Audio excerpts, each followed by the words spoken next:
কি ভাই, দিনের পর দিন রব্বে কারিমের কাছে প্রার্থনা করে যাচ্ছেন, মনের সকল ব্যথা আল্লাহ তাআলার কাছে প্রকাশ করছেন, নিজের ইচ্ছাগুলো আল্লাহ তাআলার কাছে প্রকাশ করছেন, কোনোভাবেই আপনার দোয়াগুলো কবুল হচ্ছে না। মাঝে মধ্যে খুব একাকিত্ব হয়ে অসহায় হয়ে রব্বে কারিমের কাছে প্রার্থনা করছেন, কোনোভাবেই আপনার দোয়াগুলো কবুল হচ্ছে না। এরকম অভিযোগ আমরা অনেকেই নিজের প্রতি নিজে করে থাকি। আর এমনও হয় যে কি করব, দোয়া করে আমার দোয়াগুলো তো কবুল হচ্ছে না।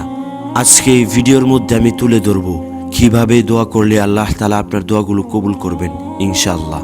তাহলে চলুন শুরু করা যাক। প্রথমে আপনি কি করবেন? সর্বপ্রথম আপনার কাজ হচ্ছে খুব সুন্দর করে ওযু করবেন। ওযুর যে ফরজগুলো আছে ওইগুলো তো পালন করবেন, পাশাপাশি সুন্নতগুলো আদায় করে আপনি ওযু করবেন। ওযু করে 2 রাকাত নফল নামাজ আদায় করে একই স্থানে বসে ইস্তেগফার পাঠ করবেন, দুরূদ শরীফ পাঠ করবেন। আপনি যে ইস্তেগফারগুলো জানেন ওইখান থেকে একটা ইস্তেগফার পাঠ করবেন কমপক্ষে 500 বার, দুরূদ শরীফ পাঠ করবেন কমপক্ষে 7 বার। তারপরে রব্বে কারিমের কাছে হাত তুলবেন।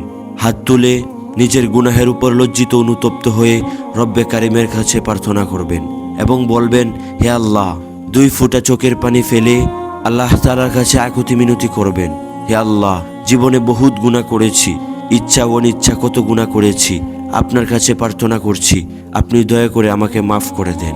প্রথম নিজের গুনাহের উপর লজ্জিত অনুতপ্ত হয়ে আল্লাহ তাআলার কাছে বলবেন। তারপরে আপনি যে জিনিসটার জন্য দোয়া করছেন ওই জিনিসটা আল্লাহ তাআলার কাছে খুব অসহায় হয়ে একাকিত্ব হয়ে আল্লাহ তাআলার কাছে বলবেন।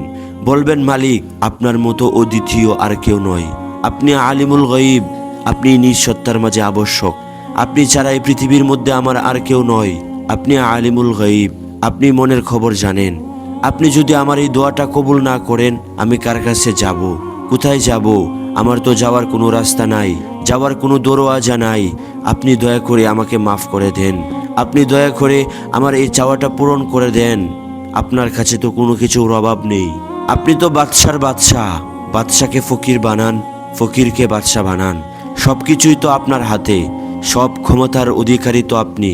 আপনি তো সব কিছুই দেখছেন, আধার রাতের কালো পিঁপড়ার পায়ের নড়াচড়াটাও আপনি দেখতে পান, সব কিছুই আপনি দেখছেন। বান্দার মনের মধ্যে কি চলছে সেটাও আপনি জানেন এবং দেখেন।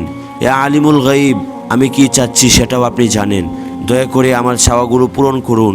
এইভাবে 2 ফোঁটা চোখের পানি ফেলে রব্বে কারিমের কাছে যদি প্রার্থনা করতে পারেন আল্লাহ তাআলা অবশ্যই আপনার চাওয়াগুলো পূরণ করবেন ইনশাআল্লাহ।